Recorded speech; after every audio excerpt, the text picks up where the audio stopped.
Bryan Schmitt seals the deal, becoming a two-time Bassmaster Elite Series champion. The guaranteed rate, Bassmaster Elite at the Mississippi River, belongs to Bryan Schmitt.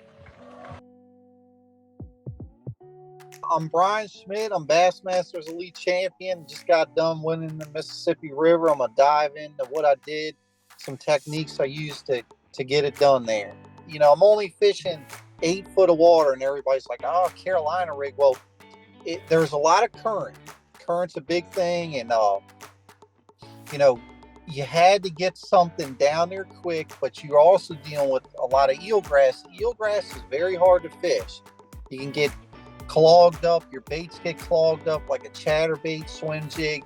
Your bait had to stay clean. In the Carolina rig, the weight would get kind of boogered up in the grass, but the bait is up above there. The current has the bait, you know, moving a little bit, and the bait staying clean, and it would let the fish have a clean, you know, clean presentation.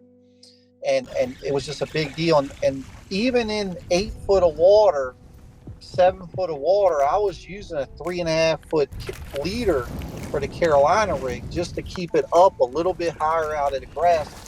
This is all developed in the tournament. This isn't something I've done before, anything like that. I found the fish using a drop shot outside the grass, but it felt like as the current picked up with the rain we had, they got a little bit tighter into the grass, and that's how this whole thing developed. I tried to give them other baits, and they were only receptive to the Carolina rig. You know, for the Carolina rig, the bait of choice was the Baby Destroyer from Missile Baits. It's a really compact creature bait. It's the smaller of the two. There's a regular destroyer and a Baby Destroyer. This also would allow me to catch some smallmouth. I think the bigger destroyer would be a little too much for the smallmouth. Every once in a while, you catch a 2.5 pound smallmouth. Not going to win, but would calm you down and help build a limit, and hopefully would call them out. The tail on the Baby Destroyer has a lot of action, especially when you're in a current situation. It's doing a lot of work, even on just a slack. You know, you think it's just sitting on the bottom. Well, the current has the tail moving. This just drove those river fish crazy. I use a 3/0 959 Hayabusa hook. It's a wide gap hook, but the deal with that hook is it has a slick NRB coating on it, and it's a hook. As you can watch my hook sets, I really set the hook, but sometimes they catch you off guard. Is it grass? Is it the current? Is it a fish? You know, some of these fish would fake you out, and you're not prepared for it. Well, even when you would make a bad hook set, it seemed like this hook would pin them, you know, because you didn't have to really drive it through the plastic as much or into the fish's mouth as much. It's a big, big deal. A couple guys are catching on to that hook and everything. And the color of choice was the green pumpkin flash. I tried a lot of different colors. It's this week on that river, the fish were really adamant about where they wanted to be, or okay, they'd be in numerous places, but you could only get them to bite on one particular cast, and then they would get very color oriented. It was crazy to deal with northern fish that were that picky, but they were, and that was the deal. The green pumpkin flash, it's green pumpkin with gold flake.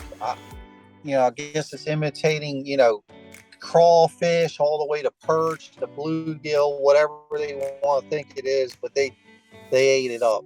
The setup for the Carolina rig was a 7.3 heavy Fitzgerald stunner rod. It's got some backbone. It's very parabolic at the top of the rod, but it's really got some meat down near the butt. So you know you can let them have it with that. And I really wanted to, because I'm dealing with grass. I don't know if I'm actually pulling the weight through the grass before I even hook them. So I wanted a little stiffer rod to do that. And I went to 17-pound P-line, main line and leader line. I don't think they were line shy, and I didn't want to worry about breaking it off. There was areas on that river, there was actually snails and shells on the grass. I don't think we're seeing zebra mussels, but there was stuff that would chafe up your line. and there was a little bit of a hard spot too where I was fishing outside the grass. So you had to keep an eye on that.